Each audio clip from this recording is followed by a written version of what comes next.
slow up, no I don't take sh- I got no love for the fakeness. If you wanna play tough and wanna hate this, I'll always show up. I don't ever slow up, no I don't take sh- I got no love for the fakeness.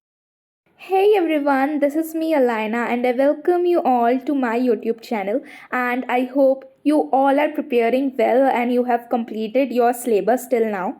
So these are the clips of 27th of January, and I started my day by revising this chapter Human Eye and the Colorful World from my NCERT textbook.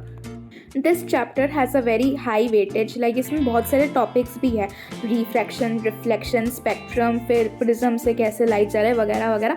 तो इसके concepts ना मैं थोड़ा सा भूल से जा रही थी, इसलिए मैंने सोचा मैं इसको एक बार रिवाइज कर लूँ ताकि जो कॉन्सेप्ट्स है मुझे फिर से एक बार याद आ जाए। और हाँ, इसमें डायग्राम्स भी बहुत ज़्यादा इम्पॉर्टेंट हो जाते हैं, लाइक हाइपरमेट्रोपिया, मायोपिया वगैरह के ड्राइंग्स। तो मैंने सोचा था मैं वो भी एक बार प्रैक्टिस कर लूँगी, तो इसलिए मैंने साइड में अपनी एक रफ नोटबुक भी निकाल ली थी जिसमें मैं सारे इंपॉर्टेंट पॉइंट्स को नोट डाउन कर रही थी और मैं इसमें ड्राइंग्स वगैरह भी प्रैक्टिस कर लूँगी। तो यहाँ पर मैंने बिना देखकर ह्यूमन आई का ड्राइंग बना लिया था, फिर एक मिस्टेक हो गई थी, उसको करेक्ट कर मैंने फर्दर इस चैप्टर को रीड किया था और कुछ फ्लो चार्ट्स वगैरह भी बना लिए थे रफ में, और फिर ये जो डिफेक्ट्स के करेक्शंस वगैरह थे।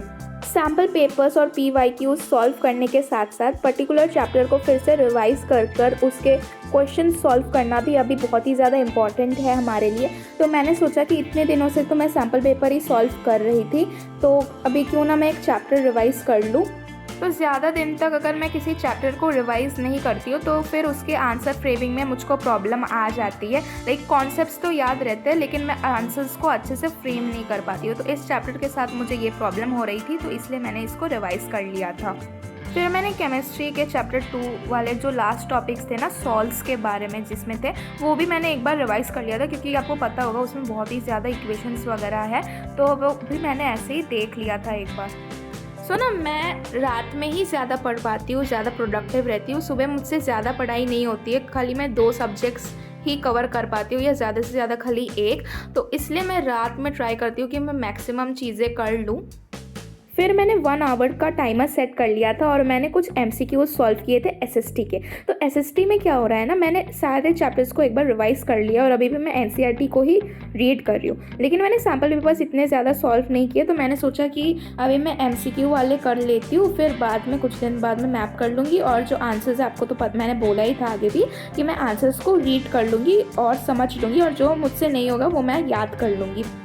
जैसा कि आपको पता ही होगा कि अभी बहुत ही कम टाइम बचा है हमारे बोर्ड एग्जाम्स के लिए, तो ऐसे में हम सभी अभी अपने स्ट्रैटेजीज बना रहे हैं या किसी की वीडियो देख रहे हैं कि कैसे हमें पढ़ना चाहिए और कैसे टारगेट्स वगैरह कंप्लीट करने चाहिए। तो मैंने भी एक वीडियो देखकर अपनी स्ट्रैटेजी बनाई थी लास्ट 20 डेज़ के लिए, लेकिन वो मुझसे एक दिन भी फॉलो नहीं हो पाई, टू बी ऑनेस्ट। तो इसलिए अभी मैंने ऐसा सोचा है कि मैं डेली टारगेट्स बनाऊंगी और उनको ही फिनिश करने का ट्राई करूंगी, क्योंकि अगर मैं वीकली और मंथली बनाती हूँ तो वो मुझसे फॉलो नहीं हो पाता है। क्योंकि अगर मैं मंथली और वीकली प्लान करती हूँ तो उसमें मैं बहुत ही ज़्यादा टारगेट्स रख देती हूँ एक दिन में, तो फिर वो मुझसे कंप्लीट नहीं हो पाता है, तो फिर मुझे डीमोटिवेशन हो जाता है। तो इसलिए मैं हर एक दिन का ही प्लान कर ही कंप्लीट करती हूँ। मैंने आज डिसाइड किया था कि मैं आज SST के कुछ सैम्पल पेपर से MCQ वाला सेक्शन सॉल्व करने वाली हूँ, क्योंकि मेरे प्री बोर्ड्स में भी मेरे MCQ सेक्शन में ही मार्क्स डिडक्ट हो रहे थे। आंसर राइटिंग्स में मेरी इतनी मिस्टेक्स नहीं हो रही थी और मैप वर्क में हो रही थी, तो वो मैंने करेक्ट कर लिया था। तो प्री बोर्ड 2 में मुझे मैप में फुल मिला था, लेकिन मेरा MCQ ही गलत हो रहा है बार बार, तो इसलिए मैं अभी उसी सेक्शन की ज़्यादा प्रैक्टिस कर रही हूँ। फिर फिनिश हो जाने के बाद मैंने आंसर्स को अपना मैच कर लिया था, तो किसी में मुझे 20 मिल रहा था, किसी में 19 और किसी में 18। यहाँ पर मैंने टोटल 5 सैम्पल पेपर्स के MCQ वाले सेक्शन पूरे फिनिश कर लिए थे और यहाँ पर मेरा फर्स्ट टारगेट रात का फिनिश हो गया था। फिर मैंने सोचा कि मैं एक साइंस का सैम्पल पेपर करूँगी, क्योंकि सुबह मैंने ह्यूमन आई वाले चैप्टर को रिवाइज़ किया था।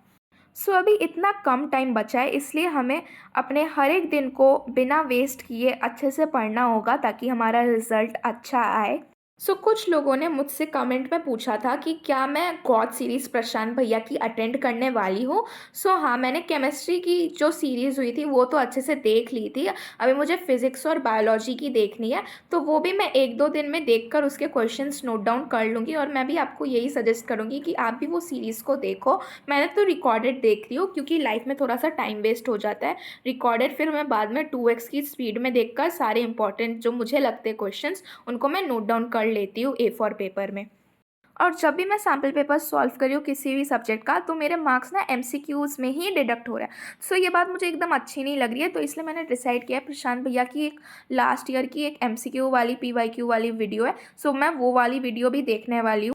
सारी चीज़ों को सिस्टमैटिक रखने के लिए ना मैंने सेपरेट ऐसे रजिस्टर्स बना लिए। जैसे ये वाले रजिस्टर में मैं खाली साइंस के ही सैम्पल पेपर्स करती हूँ, ऐसे मेरे पास मैथ्स और एसएसटी के भी मैंने रजिस्टर्स बना रखे हैं, ताकि इसमें मैं देख सकूँ एग्ज़ाम के आगे कि मैंने क्या क्या मिस्टेक्स की थी और उनको मैं रिपीट ना करूँ एग्ज़ाम में। मैं आप सभी को यही सजेस्ट करूँगी कि आप भी ज़्यादा से ज़्यादा sample papers and PYQs solve करो, और जिस टॉपिक में आपकी मिस्टेक्स हो रही है या जो क्वेश्चंस आपसे सॉल्व नहीं हो रहे हैं, उसको अलग से एक नोटबुक में नोट डाउन कर लो, और फिर आप एग्ज़ाम के एक दिन आके उस नोटबुक को देख सकते हो और एनालाइज कर सकते हो कि आपने किस जगह पर मिस्टेक्स की थी, और आपको फिर वो मिस्टेक्स रिपीट नहीं करनी है अपने एग्ज़ाम में। जब मैं सैम्पल पेपर सॉल्व करती हूँ ना, तो मैं ज़्यादा आंसर प्रेजेंटेशन में ध्यान नहीं देती हूँ। फिज़िक्स के जो न्यूमेरिकल्स वगैरह होते हैं उनको तो मैं अच्छे से ही सॉल्व करती हूँ, गिवन टू फ्रॉम वगैरह लिखकर, और लास्ट में आंसर को बॉक्स में भी कर देती हूँ। लेकिन कीवर्ड्स वगैरह को मैं अंडरलाइन नहीं करती हूँ, तो इसका भी मुझे एक ध्यान रखना पड़ेगा, ताकि मैं एग्ज़ाम में ये चीज़ ना करूँ, क्योंकि एग्ज़ाम में तो हाईलाइट करना ही पड़ेगा कीवर्ड्स। साइंस के जितने भी डायग्राम्स थे उनकी प्रैक्टिस मैंने एक बार कर ली है, एक लेक्चर देखकर। अभी मुझे खाली बायोलॉजी और फिज़िक्स के एक बार एक्टिविटीज़ नोट डाउन कर लेने हैं, क्योंकि केमिस्ट्री को तो मैंने आगे ही कर लिए थे। जब भी मैं कोई भी सैम्पल पेपर सॉल्व करने के लिए बैठती हूँ, मैं ट्राई करती हूँ कि मैं 3 आवर्स का टाइमर लगाकर ही उसको अच्छे से पूरा कंप्लीट कर ही अपना कोई भी काम करने जाऊँ, ताकि मेरा इससे अच्छे से प्रैक्टिस हो जाए और मैं एग्ज़ाम में भी डिस्ट्रैक्टेड ना हूँ और 3 घंटे में बैठकर अच्छे से लिख पाऊँ। मैं आपको भी यही सजेस्ट करूँगी कि आप 3 आवर्स का सैम्पल पेपर टाइमर लगाकर ही सॉल्व करो, और बीच में ट्राई करो आप उठो ना सॉल्व करते करते। और सैम्पल पेपर्स में जो और वाले इंटरनल चॉइसेस रहते हैं उनके आंसर्स मैं नहीं लिखती हूँ, उनको मैं रीड कर लेती हूँ। जब मैं अपने जो आंसर्स मैंने लिखे उनको मैं पीछे से चेक करती हूँ तब। My next vlog is going to be completing whole science in 1 day, क्योंकि मैं साइंस वैसे भी रिवाइज़ करने वाली हूँ इस महीने में, तो इसलिए मैं फिर व्लॉग भी रिकॉर्ड कर लूँगी और फिर मैं आपको बता दूँगी कि मैं कैसे साइंस पढ़ती हूँ। जब मैं साइंस का सैम्पल पेपर सॉल्व करती हूँ, मैं पूरा आंसर को ही फ्रेम कर कर लिखती हूँ, मैं खाली कीवर्ड्स नहीं लिखती हूँ। और ओरली तो मैंने आज तक कोई सैम्पल पेपर सॉल्व नहीं किया है, जितने भी किए मैंने लिख कर ही किए हैं। आपको जैसा अच्छा लगता है आप वैसे भी सॉल्व कर सकते हो। यहाँ पर मैं सेक्शन बी के क्वेश्चंस अटेम्प्ट कर रही थी, और जितने भी सैम्पल पेपर्स भी मैंने किए उनको एनालाइज अगर मैं करूँ तो सेक्शन बी और सेक्शन ई में ही ज़्यादा कॉम्पिटेंसी बेस्ड क्वेश्चंस आते हैं। यहाँ पर मैं फिर एक फ़िज़िक्स का न्यूमेरिकल सॉल्व कर रही थी। जब मैं शुरू में सैम्पल पेपर सॉल्व करती थी तो फ़िज़िक्स के न्यूमेरिकल्स मेरे गलत हो जाते थे, क्योंकि मैं वैल्यू को अच्छे से नोट डाउन नहीं करती थी। अभी मैं उसको ही ध्यान से नोट डाउन कर रही थी, ताकि मेरा आंसर सही निकल जाए। फिर यहाँ पर एक रे डायग्राम था, मैंने रे डायग्राम की भी प्रैक्टिस की थी कुछ दिनों आगे ही, तो इसलिए मैं ईज़िली इसको ड्रॉ कर पाई थी। और रे डायग्राम्स मैं स्केल और कंपास से ही ड्रॉ करती हूँ, क्योंकि जब आगे मैं रफ से बनाती थी तो मेरी ये हैबिट हो गई थी। फिर मैंने एक बार एग्ज़ाम में भी ऐसे ही बना दिया था, तो इसलिए मेरे मार्क्स डिडक्ट हो गए थे। तब से मैं अच्छे से ही प्रैक्टिस करती हूँ जब भी मैं रे डायग्राम बनाती हूँ। अभी देखो गाइस, कुछ लोग सुबह ज़्यादा प्रोडक्टिव रहते हैं, कुछ लोग रात में। सुबह मुझसे पढ़ाई एकदम नहीं होती, अगर मैं 4 बजे उठूँ फिर भी पढ़ने का मन नहीं करता है। मैं रात को ही अच्छे से एकदम, क्योंकि रात में एकदम शांत रहता है एनवायरनमेंट, तो तभी मेरी पढ़ाई अच्छी होती है। आपको जैसा मन करता है आप वैसा पढ़ सकते हो, और हमें ये ट्राई करना चाहिए कि एटलीस्ट एक सब्जेक्ट का तो सैम्पल पेपर हम डेली करें। ये हमारी एक राइटिंग की प्रैक्टिस भी होगी और हमारी राइटिंग की स्पीड भी इससे मेंटेन रहेगी। तो जब भी मैं कोई चीज़ रिवाइज़ भी करती हूँ ना, अभी मेरी ये हैबिट हो गई है कि मैं लिख कर ही पढ़ती हूँ। अगर मैं रीड कर कर पढ़ती हूँ तो वो मुझसे अच्छे से रिवाइज़ नहीं हो पाता है। तो आप भी ये चीज़ को फॉलो कर सकते हो। सो यहाँ पर मैं लास्ट वाला सेक्शन कर रही थी सैम्पल पेपर का, और यहाँ पर एक डिफरेंस वाला क्वेश्चन था, इसलिए मैंने इसको अच्छे से कॉलम बनाकर ही किया था। सो साइंस का सैम्पल पेपर मेरा ऑलमोस्ट फिनिश हो गया था, और अभी मैं हिंदी ग्रामर की प्रैक्टिस करने वाली हूँ, क्योंकि मैंने क्वेश्चन प्रैक्टिस नहीं किया, मैंने थ्योरी पढ़ ली थी, तो इसलिए मैंने सोचा कि अभी मैं एक सैम्पल पेपर सॉल्व करने वाली हूँ जिसमें मैं खाली ग्रामर वाले सेक्शन की प्रैक्टिस करूँगी। और हिंदी में भी जो भी सैम्पल पेपर्स मैं सॉल्व करने वाली हूँ उसमें खाली अनसीन पैसेज एंड ग्रामर वाला सेक्शन ही मैं सॉल्व करूँगी। जो राइटिंग वाला जो सेक्शन होता है पूरा, उसको मैं खाली रीड कर कर चली जाऊँगी, और जो भी इंपॉर्टेंट कीवर्ड्स हैं उनको मैं याद कर लूँगी बाद में। सो यहाँ पर मेरा साइंस का सैम्पल पेपर फिनिश हो गया था, और अभी भी ऑलमोस्ट 1 आवर बचा हुआ था क्योंकि मैंने जल्दी सॉल्व किया था, और अभी 2 AM हो गया था सुबह का ऑलमोस्ट। सो अभी मैं सैम्पल पेपर कर रही हूँ हिंदी का ग्रामर वाला सेक्शन, जैसे कि मैंने आपको आगे भी बताया हुआ था। तो ग्रामर वाले सेक्शन की मैंने ज़्यादा क्वेश्चन प्रैक्टिस नहीं की थी, मैंने थ्योरी पार्ट पर ही ज़्यादा फोकस किया था, तो इसलिए मैंने सोचा अभी मैं 1-2 सैम्पल पेपर्स के ग्रामर वाले सेक्शन को अच्छे से फिनिश कर लेती हूँ। सो यहाँ पर मैं फिर मुहावरे कर रही थी। सो ग्रामर में पूरे 16 मार्क्स के क्वेश्चंस आते हैं हिंदी कोर्स बी में, कोर्स ए का मुझे पता नहीं है। सो इसलिए मैं ट्राई कर रही हूँ कि ग्रामर सेक्शन में मुझे फुल आ जाए, क्योंकि आंसर राइटिंग में अगर हमारी स्पेलिंग मिस्टेक्स होती है तो उसमें तो 1 या हाफ मार्क्स तो डिडक्ट हो जाता है। और आपको तो पता ही होगा कि अभी ग्रामर वाला सेक्शन MCQ बेस्ड नहीं रहा है जैसा कि वो लास्ट ईयर था, अभी हमको आंसर्स लिखने पड़ते हैं, तो इसलिए मैं और क्वेश्चंस की प्रैक्टिस कर रही हूँ। सो यहाँ पर मेरा हिंदी का सैम्पल पेपर मैंने 2 सॉल्व कर लिए थे और मुझे मार्क्स भी अच्छे ही आ रहे थे, तो फिर मैंने इंग्लिश का सैम्पल पेपर से ग्रामर वाला सेक्शन प्रैक्टिस किया था, क्योंकि प्री बोर्ड 2 में ना मेरे मैक्सिमम मार्क्स ग्रामर के वजह से ही कटे थे, तो इसलिए मैंने सोचा मैं इसका भी एक सैम्पल पेपर कर लेती हूँ सॉल्व जल्दी से, और इसमें मैं 10 क्वेश्चंस ही अटेम्प्ट करूँगी एग्ज़ाम में भी, क्योंकि बाकी 2 के तो मार्क्स वैसे भी नहीं मिलते हैं हमें। सो मैंने आज रात को डिसाइड किया था कि मुझे सैम्पल पेपर्स ही सॉल्व करने हैं, क्योंकि थ्योरी तो मुझे आती है और सिलेबस भी कंप्लीट हो रखा है, तो इसलिए सैम्पल पेपर से प्रैक्टिस करने का ही मैंने आज प्लान किया था।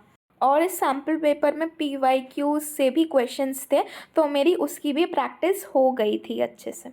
और इंग्लिश में भी जो राइटिंग वाला पोर्शन है, मैं उसके जो आंसर्स हैं मैं वो रीड कर लूँगी, ताकि मुझे आइडिया मिल जाए कि कैसे आंसर्स को फ्रेम करना चाहिए। सो यहाँ पर मेरा ग्रामर वाला सेक्शन भी इस सैम्पल पेपर का फिनिश होने को आया था, और यही मेरा आज का लास्ट टारगेट भी था। और जो फीलिंग आती है ना सारे टारगेट्स को फिनिश करने के बाद, वो बहुत ही ज़्यादा अच्छी वाली होती है। Now I will show you all the time in India. So मैं 8 बजे से अपने स्टडी टेबल में अपने सारे टारगेट्स को फिनिश करने के लिए बैठी थी, और अभी ऑलमोस्ट 3 AM सुबह का हो गया था। So now only 17 days are left for both, so all the best guys. और ये वाली जो क्लिप है ये नेक्स्ट मॉर्निंग की है, जहाँ पर मैं दिगराज सर के हिस्ट्री के PYQs वाले वीडियो को देखकर PYQs सॉल्व कर रही थी। So that's it for today guys. I hope you enjoyed this vlog and this vlog has motivated you to stop procrastination and complete your targets as well. And मिलते हैं जल्द ही एक new amazing vlog के साथ, तब तक के लिए bye bye and take care.